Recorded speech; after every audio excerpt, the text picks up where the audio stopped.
Welcome to Common Sense Investing. My name is Cameron, and is it ever ugly out there, people, right now? What a terrible market for microcap stocks. I somehow have a smile on my face still, only because I tend to see these types of markets right now as buying opportunities.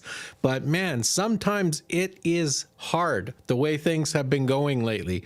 Today's video, I am going to focus on the good, the bad, and the ugly. So I am going to try to find some good in this market chaos for microcap stocks. As usual, I have a little presentation planned for you here. And if you have any questions or anything that you want to talk to me about on this live stream, when I am done my presentation, I will get to some Q&A. So, I mean, let's get to it. And I mean, if you're here with me today, I noticed there's less people today than I normally have on my live streams. Totally get it, right? When the market is this bad, not a lot of people are like, oh, okay, I'm super excited to, get online on YouTube and talk about some of these microcap stocks. But I mean, pointing out some of my favorites, some of the stocks that I've covered for quite a few years, right? NTG Clarity Networks, $2.95 Canadian back in May, went all the way down to 90 cents recently, is now sitting at $1.36 Canadian, down significantly. Zoomed, right? Peaked here, consolidated, had good earnings, or people were very happy with the stock at one point. This was not earnings, sorry. This was Planet Microcap Toronto and the LD Microcap Showcase, where Zoom got to talk about the company, pitch the company to some of the best microcap investors in the world. Share price went up to $2.74. Boom, $1.44 Canadian. That is a significant decrease. It went down to $1.30 Canadian today. It's actually up. And same with NTG Clarity Networks. It's actually up from the bottom, and so is Zoomed. Shocking. Amazingly shocking. I mean, some other companies here that are kind of slower companies in Atlas Engineered Products. This is a home construction. They build engineered wall trusses and roof trusses, or sorry, walls and roof trusses. You look at a chart like this throughout 2025, down 50% in the past year. You look at a company like ADF Group, steel fabrication for unique steel fabrication for structures in Canada and the United States and North America, down, you look at ADF and it's like, oh, this has been a losing stock. And you think, oh, it's only down 13% in the past 12 months. That's amazing that we can think that way, right? It has been an absolutely bad year for microcap stocks in 2025. Around this time last year was really when people were getting excited talking about Biorem and Covalon. Remember that? Like, you could see the 12-month chart here. Look at Covalon here, just about $4 share price for Covalon, 12-month chart here. This is, $3.30 or so for Biorem, down 13% in 1 year, down 47% in 1 year for Covalon, $1.92 for Covalon, $2.60 for Biorem, and Biorem's up. It was below $2 a couple times already this year. So it's great that it's coming back, but I mean, more struggling stocks. And these are just some examples. I just wanted to pull some examples, some high flying fan favorites, right? Some more boring kind of construction, industrial steel types of stocks are down. And then we've got, Biorem with fabrication company, manufactures equipment, Covalon, which is, all different types of industry sectors, down, down, down, down. It's not like one company or one sector. It has just been a bad year. Now, like, this was my plan. So I can't really say that I'm surprised. I always say build a strategy, right? It's okay to be wrong. Well, I was both right and wrong with this because I've been talking about this. I have not been very excited about 2025. I just haven't been. I figured we were going to get we had a bull run here in June and July. I figured we were going to have kind of a lazy summer here in August and September. We were going to get a bit of a bump through Q3, and the investor meetings, small cap discoveries, and Planet Microcap were both, good places for stocks to pitch themselves to investors. We did see some share price gains right here in kind of the early part of October to about the mid part of October. And then I thought, you know what, we're going into tax season. We're going to see a down market again. This is, if I could buy microcap stocks only one time per year, right now would be that time that I would want to be buying. This would be the time that I would pick, right? Every year we tend to get a down season in late November, early December for tax season. People just have less money over the holidays, right? But then I was excited about 2026 again because I figure the economy is going to return to somewhat normalcy in the United States, midterm elections in November. Nobody wants to go to an election and have a shitty economy, so I thought things are going to return to normal. But I mean, in saying all that, I did not think that this period, I didn't have a giant red circle around this period here saying that it was going to be as bad as it currently is. So I had red, I had weak. I did not have this, losing money, flying away on fire with this, all of the bears crying because stocks are dropping. I mean, we're seeing 26%, 35% drops in one day for some of these microcap stocks. It is absolutely ugly. So tough. I was right to be concerned and, hold some of my stocks, trim some of my stocks. But I got to be honest here, have a plan, build a strategy. It's okay to be wrong. If I knew it was going to be this bad, instead of, potentially holding or trimming, I would probably have sold in. I would have considered selling 100% a lot more in late September, early October when we got that nice little run. So, what's going on here? I mean, it's not like, we've seen extreme fear in the 3, 4. Recently, we had an 8, 9, I think it was, even down to a 6 extreme fear. We've had, look at 1 week ago, extreme fear. We had a 13, right? Right now, it's been at 23, 24. This is the CNN Fear and Greed Index. So the market has been in extreme fear, but just on the edge. And we've seen it worse. So why is it so bad right now in microcap stocks? Now, just my opinion, just to create conversation, because I can't even talk about my entire opinion here during a live stream. I simply don't have enough time. But, I do have to look at the crypto markets, right? Now, the arguments here as to whether or not you consider them assets, I don't really want to get into that discussion. But, for the sake of it, just humor me in that, a lot of people consider cryptocurrencies as high-risk assets. And I hate to say it, I've talked about this for a while, but, microcap stocks, the tiny picocap stocks especially, nanocaps, they're all kind of put together in that high-risk asset category, where a lot of younger investors especially, if they're looking for a high-risk play, they're looking for a tiny little stock that's $50 million market cap that's going to get 2, 3, 4, 500% gains for them, or they're looking for some kind of cryptocurrency. So if we can at least say that they're both kind of some high-risk assets, I do think this is hurting the microcap stocks right now. I mean, there's just a mass exit event for cryptocurrency, and you can see it seems to have matched a lot of our microcap stocks where bad timing. I know myself personally, right? When was your portfolio at its highest? I think for me, it was right around here before my portfolio started declining in microcap stocks this year, right? I was at a basically record high right up until just about Halloween. But you can see here with Bitcoin, early October, it reached its peak at around $125,000 USD, and Bitcoin is down to $86,000. And this doesn't look pretty. It tried to rally a little bit, but it's still looking pretty ugly. And it's not just Bitcoin. It's all the cryptocurrencies are really struggling. So, discuss upon yourselves why, if you agree or don't agree, but I definitely view this as a market that's just saying, do I want high-risk assets? No. I don't. There's a lot of people, there's a lot of investors, including a lot of investors in microcap stocks that invest in crypto. They're losing money in crypto. Do they want to take those losses and put them in another high-risk asset? You know, a lot of people really don't. I've seen one person online today who considered themselves a high risk investor, and they were selling cryptocurrencies and buying nickels. Right? Like physical nickels.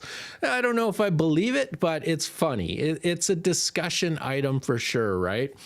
So at the end of the day, I kind of went into Q3 saying this was going to be good, free money, because I wasn't very excited about Q3. Again, I figured we were going to have a down period here in December for tax season, but I figured we were going to watch Q3 come in. It was basically going to be some free information for me where I can make better decisions for 2026. And if a company had weak earnings, seasonally weak earnings, it might be a very good buying opportunity. I would have to evaluate that. And some of these companies, I figured they would have strong earnings and share price would still go down. I knew that we were in a weak market. Well aware of this. I think we all knew this, right? Weak market. Still, right now, I find people are questioning themselves. This is what gives investors anxiety. When you think you know what your good companies are, they report earnings that are maybe just okay. They talk about future guidance that is maybe just okay. And you start to question yourself. You start to question your research. What is this company going to look like going forward? And that gives a lot of people anxiety. Be careful, especially if you're a new microcap investor, right? You have to be very careful that you're not sitting here buying on the highs and selling on the lows, right? It's a good learning experience with small amounts of money, especially to learn. But I mean, please look at this year for an example of next year and the year after and the year after that, right? You see all these companies at basically record highs in October during all the small cap investor conferences. People buying, people are very excited. People found their new favorite company. They got to meet their CEO in person.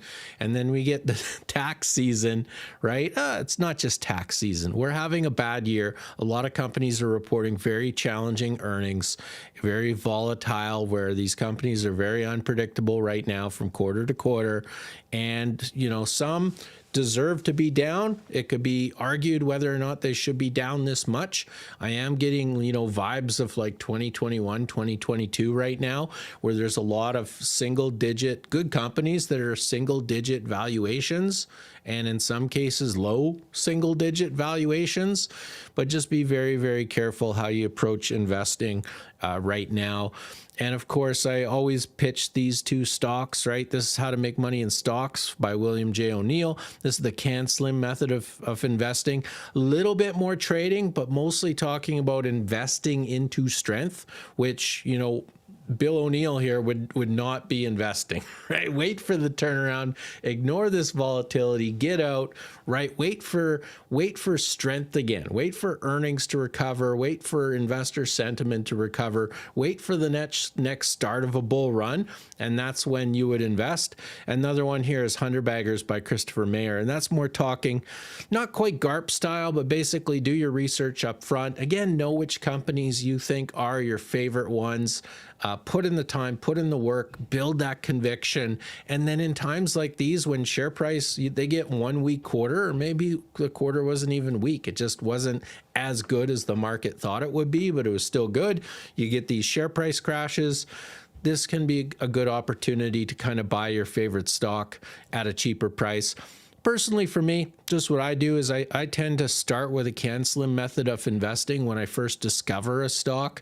And then over time, as I do my research, that's when I build more conviction and I'm more willing to hold it long term. So I'm going to talk about a few specific stocks.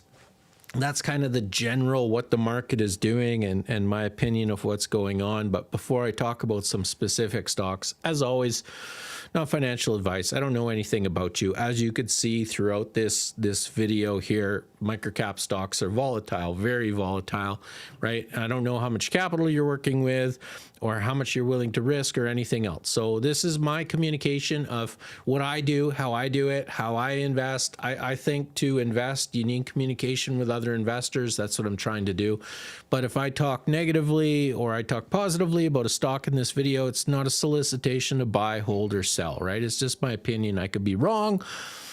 The other thing is, look, it is December 1st. I started advertising this last week. Sometimes you just want to donate to a charity. Sometimes you're looking for a gift. Sometimes I slip charity donations as a gift for the person that has everything in my life.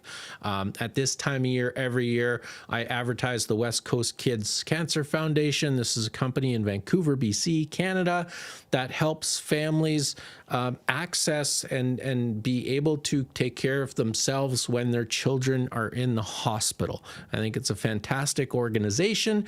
And right now, when you donate, every dollar that you donate up to the first $40,000 of donations is doubled by a generous donator, right? Donator, saying that too often. But I mean, if you go to donate now, it's basically you donate even $1 and then you get this West Coast Kids Cancer Foundation gets $2. So fantastic charity.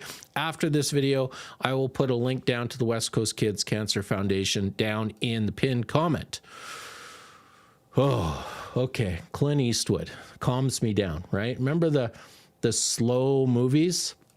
Those old spaghetti westerns. I used to like it. You know, my father used to watch a lot of different television shows, and most of them I hated. Like, why did my father watch the Golden Girls? Anybody remember the Golden Girls?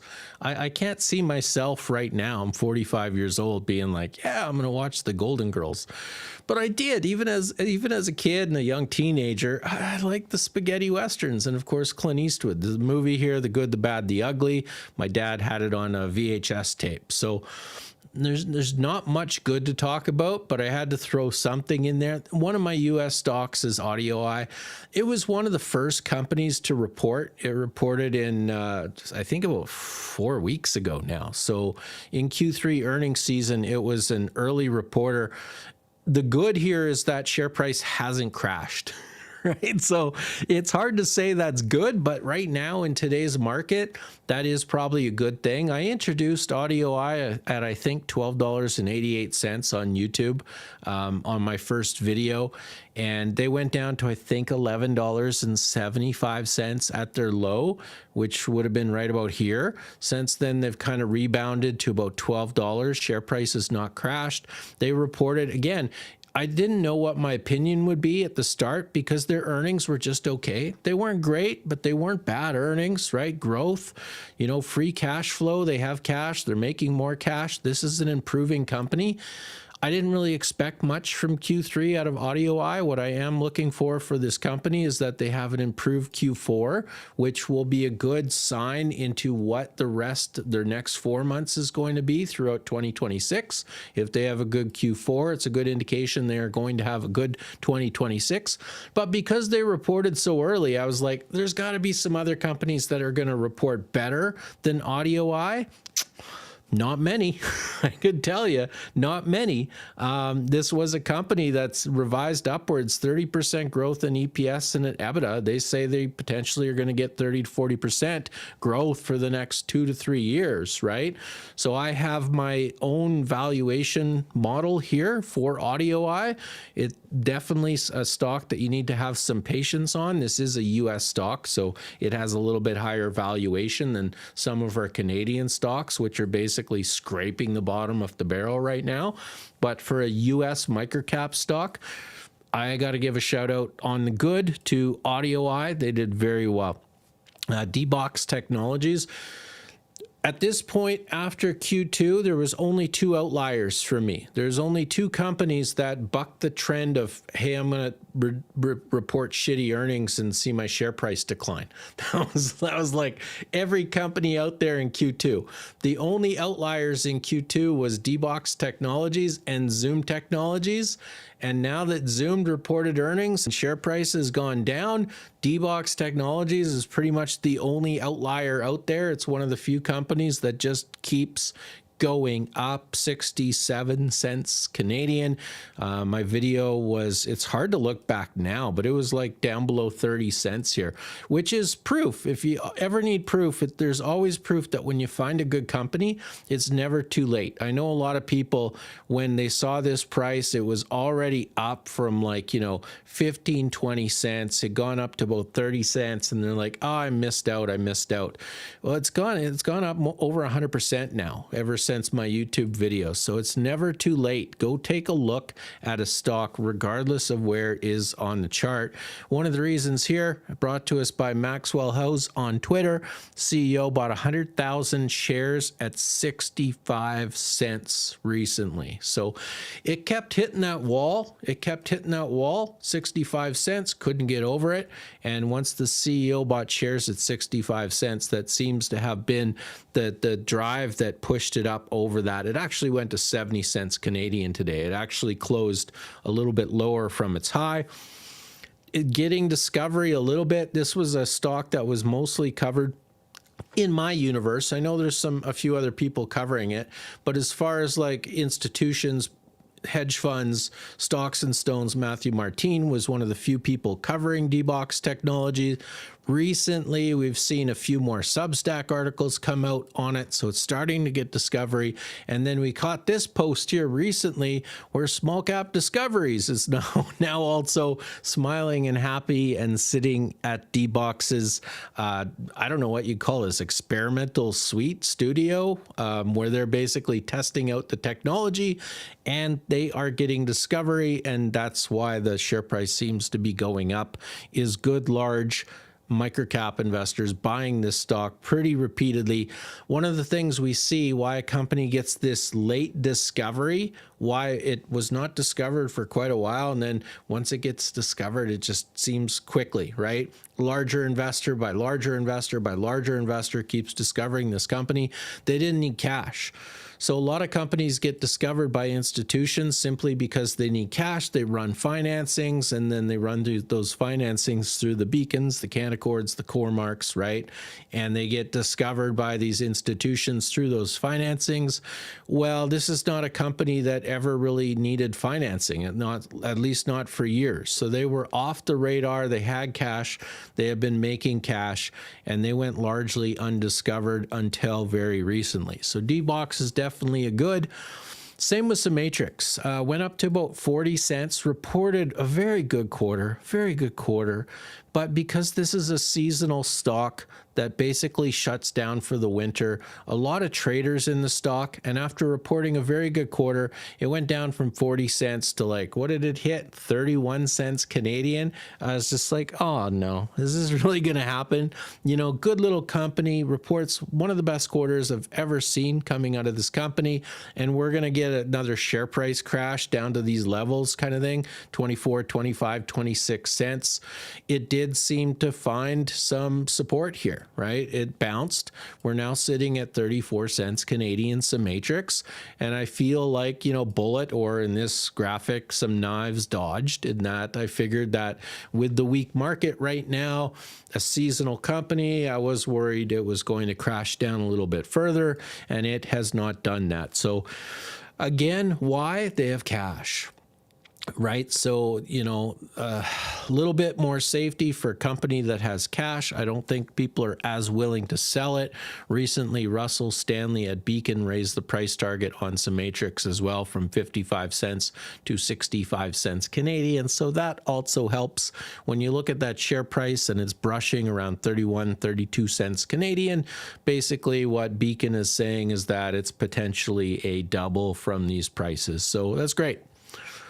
Again, you know, the common theme right now in a bear market, if you can, companies with cash and companies that are making cash are obviously significantly outperforming. If they're not going up like D-Box, at least they're not crashing down as much. Companies with cash tend to outperform in bear markets. It's not just about the story. In saying that, there are outliers, right?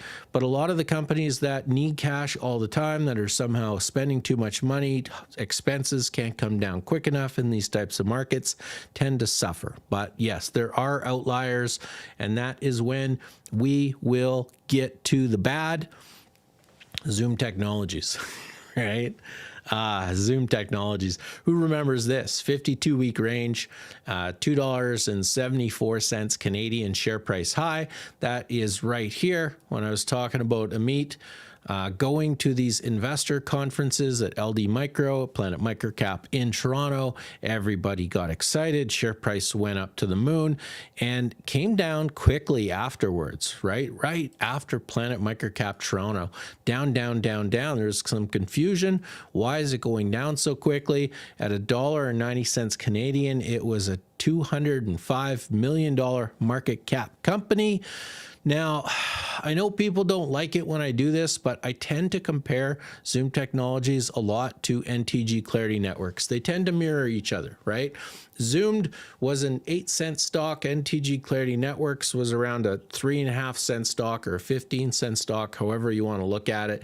They've both been basically 10 baggers over the past 18 months. They had a very successful 2024 and early 2025, and now they're both struggling together. So it's amazing how they mirror each other. You know, back here in May, NTG Clarity Networks went up to $2.97 Canadian in share price. They started out at like 15 cents. They're now down 54% from this 52-week high, $1.36, and they were lower. They went down to $1.12. They actually hit 90 cents for a couple minutes there, right? So down 54%, but they were down since about May. Now, I know after that happened, a lot of people were laughing, right? Because NTG was up here in May and NTG was going down and Zoom was going up. So everybody was like, you know, wrong company, NTG sucks and Zoom is awesome. Well, you look at this recent decrease here, right? They actually went down to $1.30 Canadian today. So right now, Zoomed is down 47% from their 52-week high of 274. And actually, they're down 52% if you count the $1.30 that somebody sold shares at today and where it could potentially go if they don't self-correct here, right? So it's amazing to me. Be humble in microcap stocks, right? Don't cheer when other stocks go down. Be careful when you're cheering when your stock goes up. These two companies are now kind of mirroring each other again. Completely different companies, completely different sectors. I don't want to get into that argument. It's just funny on a chart basis here, how they're so different yet so similar. They always seem to be at the same price, right? They're always in that same price range. Absolutely weird. So right now was $205 million market cap company. Now we're looking at more like $140 million market cap company. I did not look myself, but back during Planet Microcap Toronto, ATB Capital Markets started analyst coverage on Zoom. They gave a $4 price target. I have heard today that that price target after their Q3 earnings for Zoomed has been reduced to $3.50, which does also help explain the share price drop. Now, why is it really dropping, right? And you could see this argument here for Zoomed. This is their quarterly earnings, just looking at the revenue. But if you look on a Q3 to Q3 basis, so year over year, we've got revenue down 16.7 million to 16.1 million. So year over year revenue is down.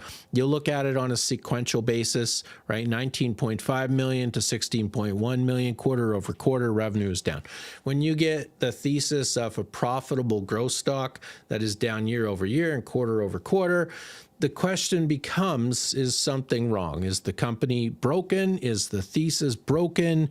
There are reasons, obviously, to ask questions. Now, Zoom tried to explain this, saying that this revenue was boosted due to that one-time event. What was it? Some World Cup? I forget what it was in 2024 that occurred, where this revenue was actually higher than it was supposed to be. Arguably, you could see here that it went from about 14 million to 15 million and it jumped to 16 million in between. So still, maybe it was higher than it should have been in Q3 2024, but not that much higher, right? You could reasonably see how this should have been maybe 14.5 million instead of 16.5 million. But I mean, that's an argument for another day, right? That is the question. When I look at what's going on right now, looking at their valuation today, if I just annualize this week quarter, I'm not looking at trailing 12 months. I'm not looking at They're 2026. If I just take what is considered a weak quarter for Zoomed right now and annualize them, I get these numbers here in revenue, adjusted EBITDA, and net income, $15.2 million. And what that's giving me right now is a PDE of around 9, right? So EV to EBITDA of around 7.67. So it's amazing to me how Zoomed always seems to be in that 7, 8, 9 valuation. They can never seem to crack into double digits. So they report a down quarter and share price drops immediately to reflect that valuation. Absolutely stunning.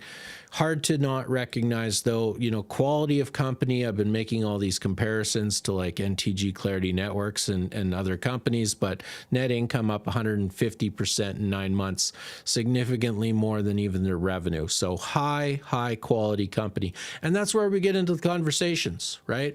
Almost Mongolian here from Twitter. Right? I'm not disagreeing with any of this, right? We have to look at both sides of the argument. That's your job as an investor, is to be unbiased. And I do like this take from Almost Mongolian. One of the concerns here with ad techs is they can be cyclical. You come out with a new service, a new product, everybody loves it, it does well for a while, and then people move on into something new or different or better, right? So that is the concern. When you take that concern into the recent earnings, revenue's down quarter over quarter and year over year. And the thesis here from Almost Mongolian was profitable growth. Now the thesis and momentum have been damaged until they return to growth. I like that wording. Great wording. He's not saying broken. That would be too far, right? You're not going to say that Zoomed is broken. This is a fantastic high quality company, but you can say it's damaged. I think that's a fair take, right? Until they return to growth and until they can show growth. This company now has more risk today, thanks to their Q3 and discussion about the future, than they did yesterday, right? Now, one of the other arguments here is the Stock Avengers pointing out, and this was a great catch, right, is basically Zoom spent $3.5 million to buy back and cancel $3.6 million in the money options.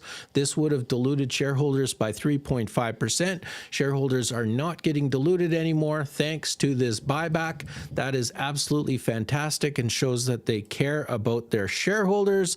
And even after that $3.5 million purchase, Zoom still had $18.2 million of cash in the bank.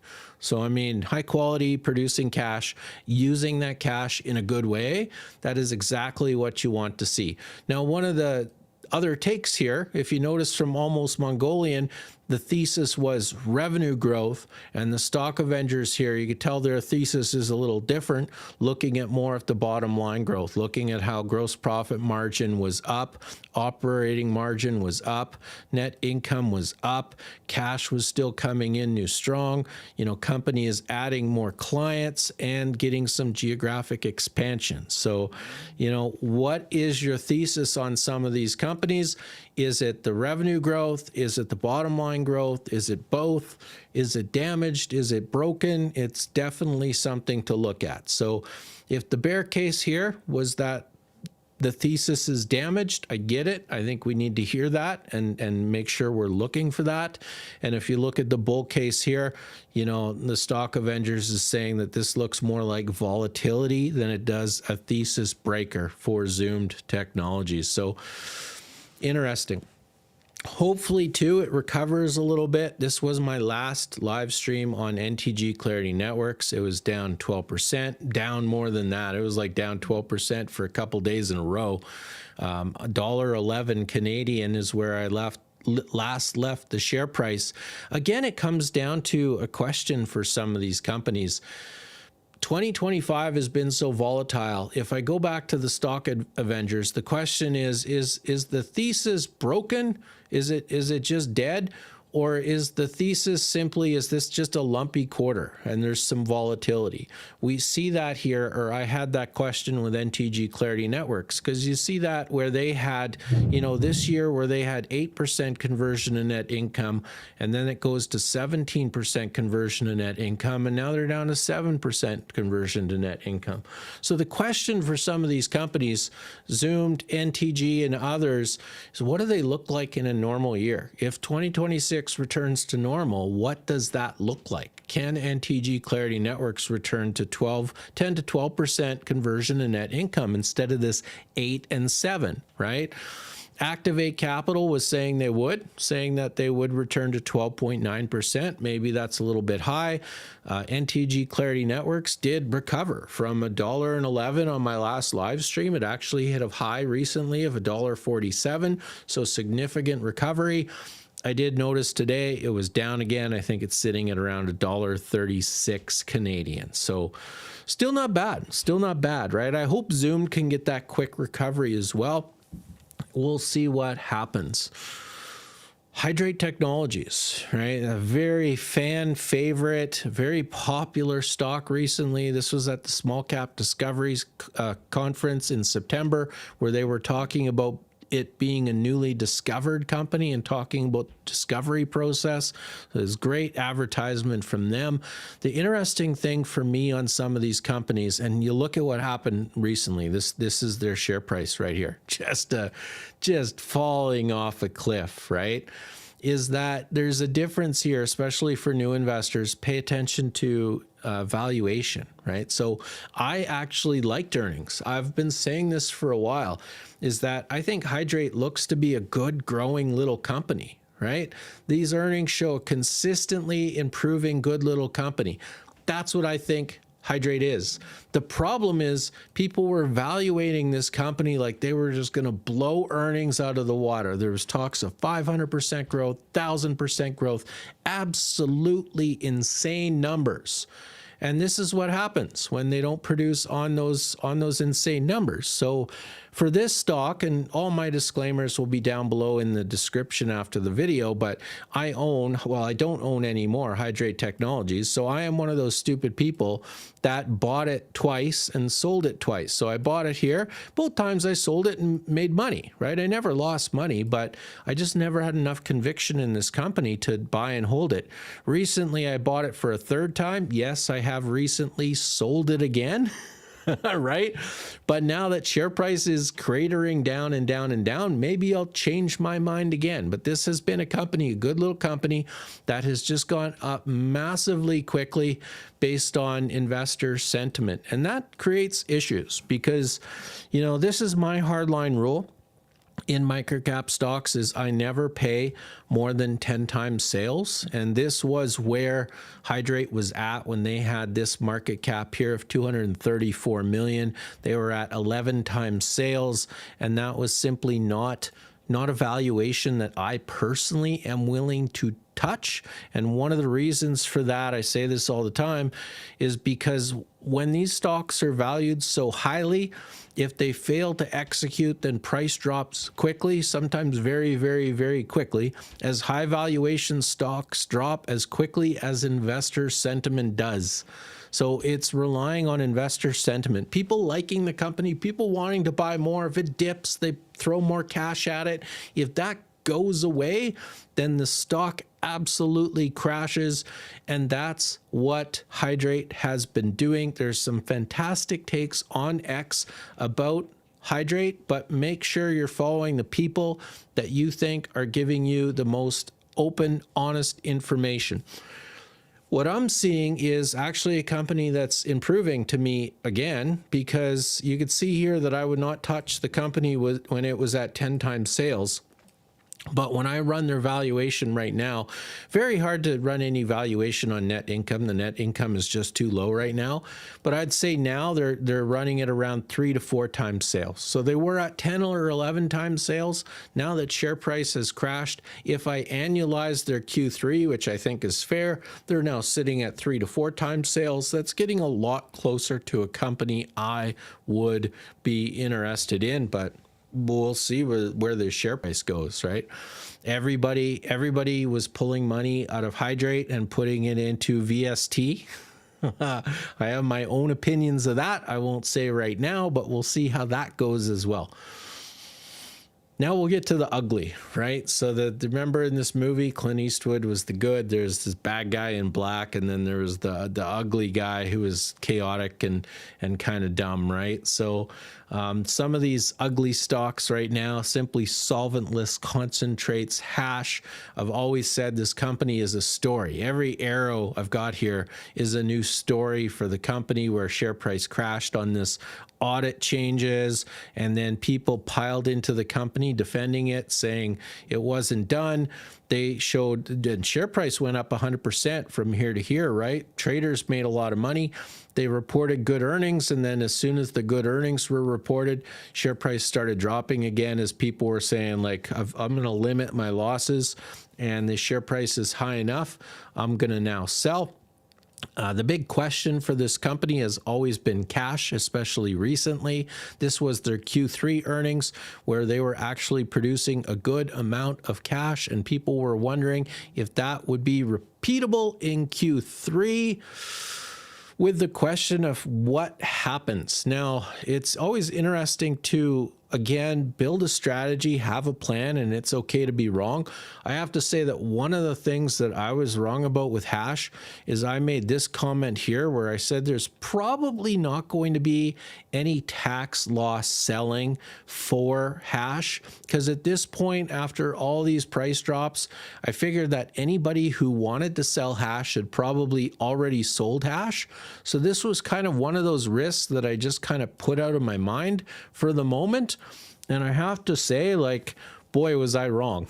It doesn't look as terrible, but there has been another recent crash here, and it is starting to get ugly. So right now, simply solventless concentrates, 11 cents Canadian. I mean, the irony is that this is a company whose investing thesis was they were a roll-up strategy. They were an acquisition company that was buying distressed cannabis assets. And now we're sitting here in their, what is it, their Q3 of 2025, and they are now a distressed asset themselves. $12.7 million Canadian market cap, a share price that just cannot catch a break. And their earnings were okay, but I mean, there's obviously significant questions or problems that people are worried about, need some clarification on, because every quarter we say to ourselves, you know, $12 million market cap, they have $22 million of inventory here. What's the problem? But every quarter we sit here with hash and say, if they sold their inventory at a good price, this would be a good company. They would collect cash, they would have cash, they wouldn't need cash. The future would be bright. Just sell your inventory. And every quarter they just seem to struggle with selling their inventory. It just keeps growing and growing and growing. Because of that, their cash keeps dropping and dropping and dropping. So they have a bunch of weed. They don't have a lot of cash. Are they going to have enough cash to manage their liabilities? You know, it's not like a movie where a couple of young guys are going to find a way to pay all their bills using weed. Like, it just doesn't work like that in real life, right? So definitely a concerning question for hash. Hypercharge also down. One of the things with Hypercharge, great earnings, absolutely great earnings. This was another company that reported a really nice quarter, in my opinion, for earnings. The question here is that they did convert, they sneak it in here, but they converted a meaningful portion of their backlog in these earnings. That's why they were so good. Their backlog is down from, I think, $9 million down to about $3.5 million. So Hypercharge needs to announce some large contracts. They're doing a lot of very good things. This is their sweet recurring revenue. The more charging ports that they can get sold, the more, installed and delivered and executed on, the more recurring revenue they're going to get. The other great thing with Hypercharge is they're smart enough. This company does financings at good times, and they did another recent one. They got $3.7 million in cash. They probably have enough cash for the next 12 months. They probably don't need another financing in the short term, right? And they're adding some good people to their board. So they are doing some very good things. but it is concerning that their backlog is down. The question for me for Hypercharge right now seems to be whether or not you're bullish on electric vehicles and EV charging infrastructure. I think that's what it comes down to. If you're bullish on EV charging infrastructure going into 2026, then this is the company for you. If you're not, if you see macroeconomic challenges from the tariffs or from the Canadian government kind of reducing some of their EV mandates and environmental legislation, then maybe you're not very bullish on Hypercharge anymore. But this was a good quarter. This was a good quarter, but even on a good quarter, they're having trouble finding, profitability. So I think the question becomes, and why their share price isn't up, is if they can't find profitability on a good quarter and they have a couple of struggling quarters, then what is that going to look like, right? Rumbu's another one for me on the ugly side. This got pretty exciting for people, went up to $1.30 something Canadian. My question is, and why they're on the ugly post for me, is why they did not do a financing. Their share price went from like nothing to $1.30 something. They need cash. They desperately need cash, and they're just, I don't know if they got greedy or what, but one of the problems with these small companies is you get in these volatile markets, you have to pull the trigger. You have to be ready. Like it doesn't have to be perfect timing. The timing just has to be good enough. And now I'm curious as to what happened next. They just reported earnings. Share price is down to 94 cents Canadian. This does not look super strong in my opinion. When I look at their earnings, again, I have to point this out. $784,000 in cash at the end of September. They have not run a financing since then. Liabilities starting to pile up. So, I know people are excited about this company. I need to see a little bit more from them. Same with Reclaim. Reclaim is way down here, touching their lows, right? So part of the investing thesis with Reclaim is like, well, it's not a bad buy at 8 cents, because like how low can it possibly go? It's only gone as low as 7 cents, and that's only for very short duration, and then it kicks back up to 8 cents. So pretty safe, right? Downside risk is safe.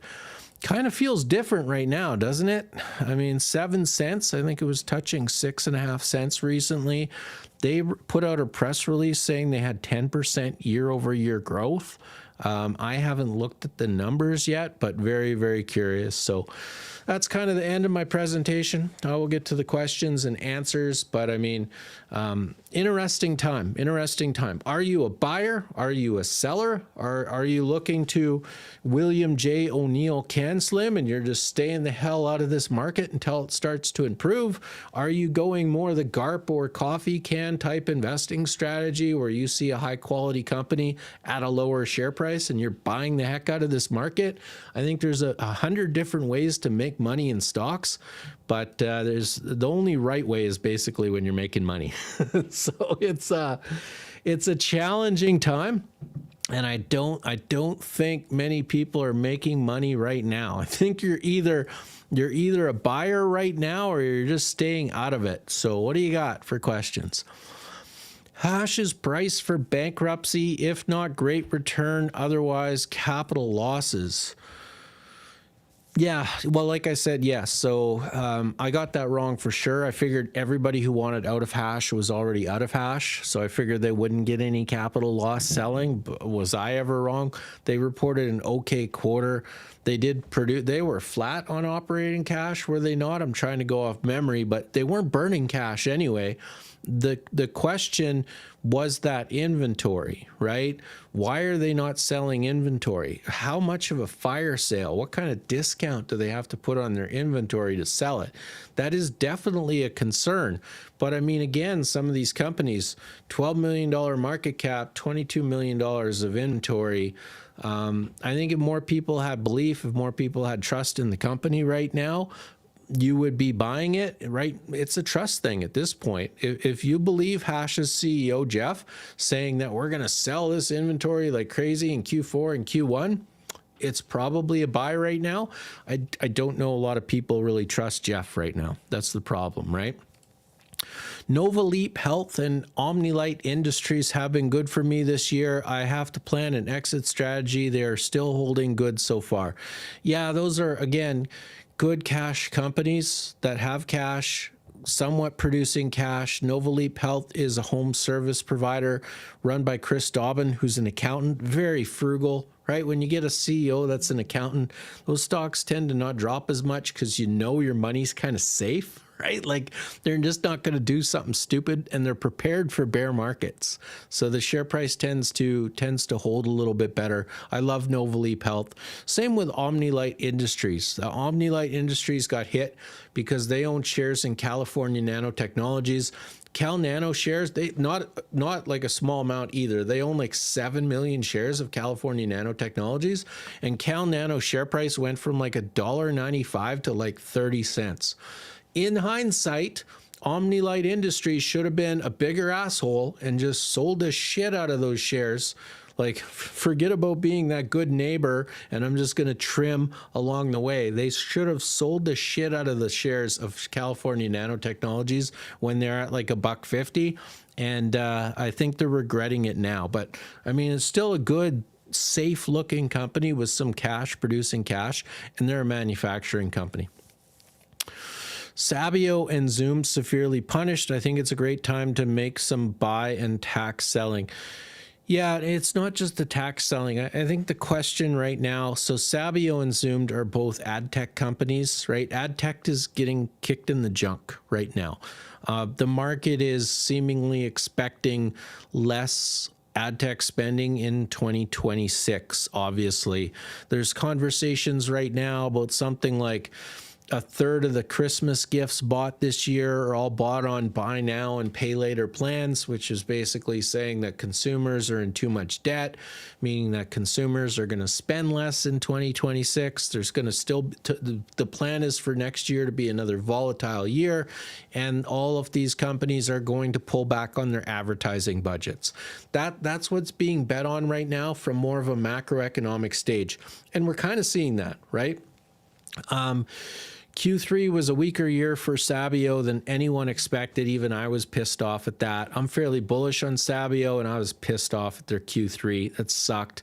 If their revenue was coming in that low, they should not have hired so many people as they did in the first half of the year. And you look at Zoomed, right? The concern was always that they're highly concentrated with their five big clients, or even two biggest clients. And if those two clients ever start cutting back on ad spend, Zoomed could start to see some revenue decline. And again, with almost Mongolian statement that the thesis isn't broken, but it is damaged. You do have to wonder, I think that's a good statement, is that it is a bit damaged, that if large companies start pulling back on their advertising budget in 2026, then we're going to see trouble. Here's the thing, though. Again, if you're going with a can slim approach, if you're more of a GARP investor, or if you're more of a coffee can investor, make a bet. You see a good company you like at a good price, you're probably going to be a buyer. But the other thing is to just wait. Right? We're going to see indicators of where ad spend is going in 2026. It doesn't all happen at once, right? We'll see companies start to show some strength. We'll get earning calls talking about how 2026 is shaping up to be a better year than we expected. There will be signs. So really, it's a question of what type of investor you are, whether you're just going to, kind of risk it today and try to get the cheapest price, or whether you're going to wait for where the hell does advertising spending go in 2026. I don't know, right? I'm pretty bullish, but mostly I'm bullish because the FIFA World Cup, the Olympics in LA, and the US midterm elections. So, but is that going to be enough? Those are all kind of one-time revenue drivers, one-time advertising drivers. If the entire macro climate is down, will those three things be enough to make these companies have a good year? Shit, I don't know. Your guess is as good as mine right now. I'm waiting for more information. I'm waiting for more indicators, right? GCL, not sure what's up with them. Maybe there's an opportunity now that their valuation dropped. That one rings a bell. I should probably know what that is with GCL, but I forget. Let's see if I could find it. Can't seem to find it. Collabor Group. No, I don't think we're talking about the same stock. GCL Holdings, maybe. Is that company that runs housing for students out of Vancouver? That's what GCL is reminding me of. But sorry, I don't know off the top of my head exactly which one that is. Yeah, I might only be seeing a small amount, but I'm seeing dividend companies doing okay and a lot of others getting slaughtered at the moment. I'm not sure if you pay attention to macro as much. I do pay attention to macro. So here's the thing. 2025 is one of those years that I always say every 6 years, my resource friends, my resource investors will beat me, right? You look at gold, you look at silver, you look at some of the mining stocks, you look at some of how the dividend stocks go up, right? About once every 6 years, we'll get a year where dividend stocks, resource stocks, kind of some of those stocks on the side that will outperform in these bear markets, in these volatile markets. You talked about some companies like Nova Leap Health, right? That was kind of a defensive stock that it's not super high revenue growth, but man, they're very frugal with their money. So these defensive stocks, dividend stocks, resource stocks in 2025 are looking like they're going to outperform a lot of other investors in 2025. That happens about one every 6 years.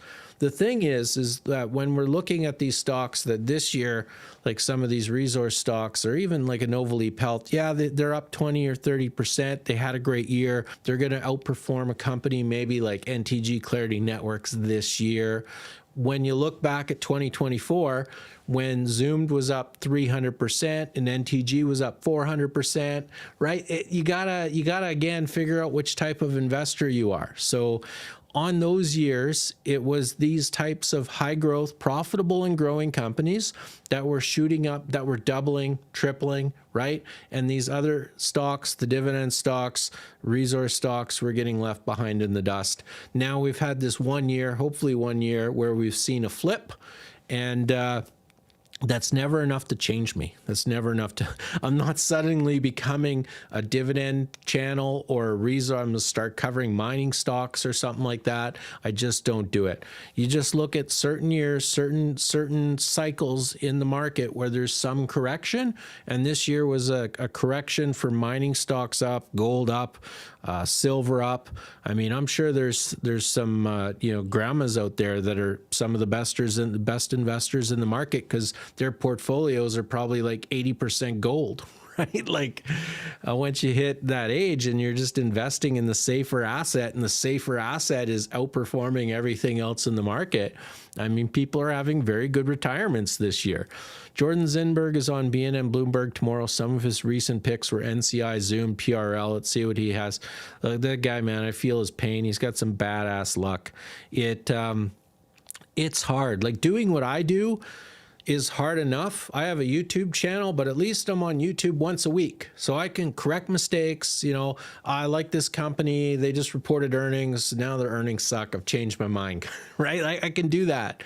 When you're only occasionally on like Market Call on BNN Bloomberg and you got to pick a stock and you pick a stock and then a week later they drop a turd on earnings and the macro climate falls out from under you, and that's tough. So I'm not blaming Jordan. He's had some significantly bad luck, but you have to keep in mind, and I argue with people all the time on this, why are microcap stocks the best place for retail investors? Because we have flexibility to buy, sell, trim, and add. We have flexibility to move. It's harder for a company. Well, Jordan has a company. It's harder for him because he's investing significant amounts of money. He has to buy, he has to hold for a longer period of time, right? And retail investors, we have the advantage where, you could have trimmed and or sold NTG Clarity Networks at $2.97 Canadian, and you could be buying back at $1.12. And if you made that trade correctly, you would be making a fortune. It would be the best company in the world for you, right? You have options to sell. Zoomed, you could have had it all planned out and you sold at the top or near the top, or trimmed at the top or near the top, and you're using that cash cash to buy back Zoomed. You sold at 274 and you're buying now at $130, right? Again, retail investors, if you have a strategy, you're not always going to be correct, but the ability to buy, sell, trim, and add definitely gives us an advantage compared to like a Jordan Zinberg who's got to go on TV and basically pick a stock and then it faces some volatility. What's he supposed to say, right? Like, what's he supposed to say? Hopefully he says that I expect advertising spending to go up and recover in 2026. That's what I want to hear. I don't want to really hear anything about the company. Just talk to me about advertising spending. AI rotation of cash flows. Yeah, World Cup happens every 2 years and the Olympics next year as well. Yeah, that's 2026. Hopefully a great year for advertising. I hope. Is it enough? I hope. If we have a good macro year in general for advertising and we have the World Cup and the Olympics and the US midterms, if we get both, we get strong macro spending in advertising and those one-time revenue drivers. I'm telling you, ad tech stocks will be going from the absolutely most hated companies on the stock market today, other than Hash. Hash has got to be the most hated, but they will go from very hated to very well loved in 2026. We just, we don't know. Green Lane Renewable. I haven't looked at it in a while. I actually made a video on this company back in, I think, 2023. Nobody watched the video. They went down like 50% and now they've just been rocketing up. I don't know what's changed. I got to go take another look at them. They're a company that produces biogas from like cow dung kind of thing. So I'll have to go look and see what's changed. What I wanted to change with that company was find a way to get recurring revenue. They had no recurring revenue. So a farm would say, this is a great product. We want to sell biogas and come build your technology for us. And they'd make some revenue from selling the technology and installing it. And then that's it. And I was like, what a huge opportunity missed that you're not somehow collecting some form of recurring revenue from installing these amazing systems all over farms, all over Europe, I think at the time, right? Mixed week with Hash and True Bar swings and roundabouts. Yeah, absolutely. Absolutely. Volatility. I like to say that volatility is opportunity, but shit, some days it's worse than others, right? Cameron, what's your take on Well Health? That's Well Health Technologies. I don't follow it much anymore. I basically trade it sometimes. It's too large. It's too complicated. Well Health Technologies is now $1 billion company that's like 6 different companies rolled up into one. They have everything from a boring healthcare company, brick and mortar, all the way into artificial intelligence. It's too much to keep track of.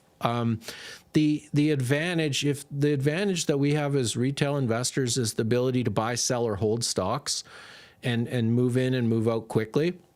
The other advantage we have is finding simple companies, right? And I can research and evaluate 5 or 6 different companies in the same amount of time it would take me to do the same thing for Well Health Technologies, just because they're so complicated. So when a company gets too complicated, I tend to not follow them as much. In saying that, I like Well Health. I think eventually in Canada, every clinic we go to is going to be a Well Health clinic. I think eventually in a decade, they're just taken over. So I do like them as a company, but I have no idea of them as a stock. Stilling in ETFS, collecting monthly rent on my investments till something makes me tick. Yeah, there you go. You're a CanSlim investor for sure. Just staying on the side until the market improves. ADK. That's Diagnosis Inc. That's a company that uses artificial intelligence, and they use their service in eye clinics to basically look for glaucoma, like early diagnosis of glaucoma using artificial intelligence. So when optometrists do your eye exam, if they're using this company, they should be able to detect issues with your eyes before it can be discovered in other ways. The problem is this company has never really shown execution or the ability to execute. So I made a video on them, I think, a couple years ago. They didn't execute for a couple quarters. I just kind of stopped watching. So I have no opinion of them at the moment because they let me down, right? When you research a company and you think this could be a good one and they just do nothing for 9 months, you just stop following them, right? So if they gave me a reason to come back, then I would come back, but I haven't seen that reason yet.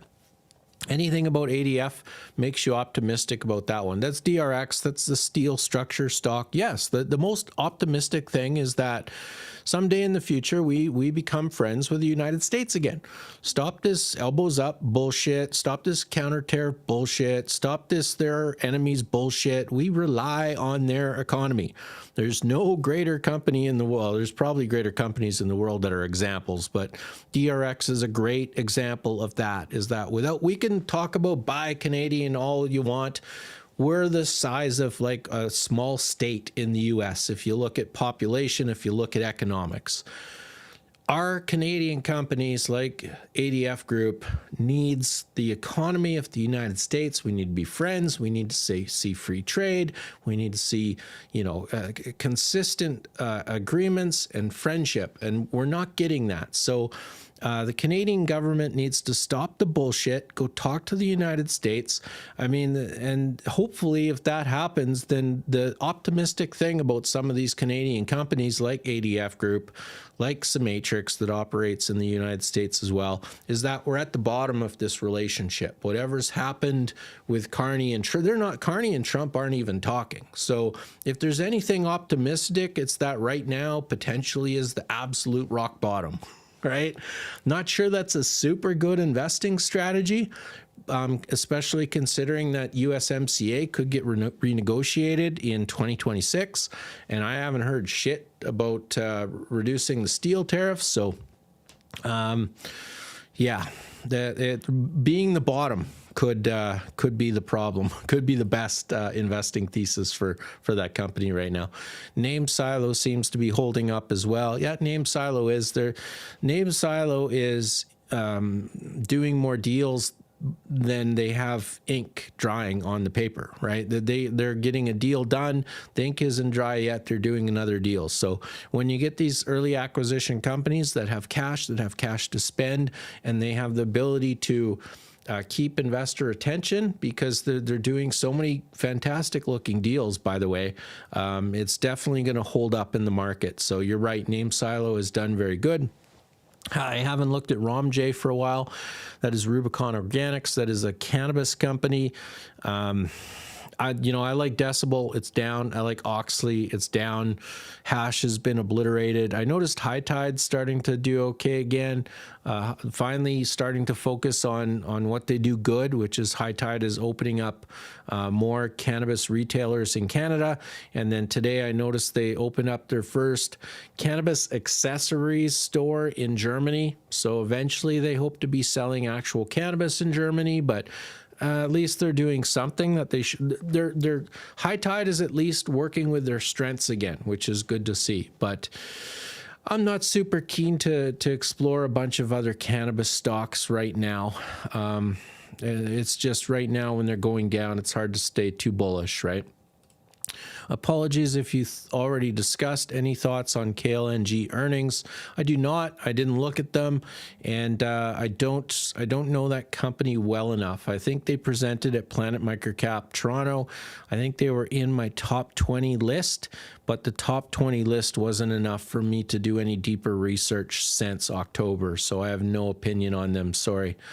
Don't care what the rules are, just that there's stability so companies can trust the rules. That's the problem with some of these companies right now. Like with ADF Group, is there's no consistency. Is there tariffs? Is there no tariffs? Is USMCA going to get ripped in half? Is it not? Is Canada friends? Are they not friends? Is Canada with China now? Like, what? Let's go. This is not good for companies to plan. You can't all blame Trump. You really can't. And but I mean, the tariffs are a part of it, but we need more consistency. Like I said, I hope, part of my thesis for 2026 is those midterm elections in November, right? You don't want to go into midterm elections with a volatile unpredictable economy. You want some consistency. That takes time. You don't F around up until October and have these elections in November, right? It doesn't work that way. So I expect some normalcy to the US economy, hopefully by about spring or summer, so people build some trust in the economy again in the US. And then November midterm elections, that's what they want. So part of my thesis is that we do return to normal. I'm using like a COVID hashtag for the economy, but I do want to see like a return to normal I don't need fantastic. I just need normal. Once you get stable, I agree completely with this, right? I don't care what the rules are, but once you get stability, then companies can start planning again. So I don't need the best 2026 ever. I just want to see a stable 2026. And I think companies will do well. I am an hour and 9 minutes into this. Thank you, everybody. I am shutting it down. Really shitty market this week. Thanks for watching. I really appreciate it. Hopefully it gets better from here. Can't wait until the end of tax season. So hopefully in January, we will be laughing about December and how bad it was. That is the goal. Hopefully by next March, April, and May, we'll really be laughing about how bad it was here in December, because this does tend to happen quite often. Hopefully we see another rebound. So I'll see you in a week. Thanks for your time.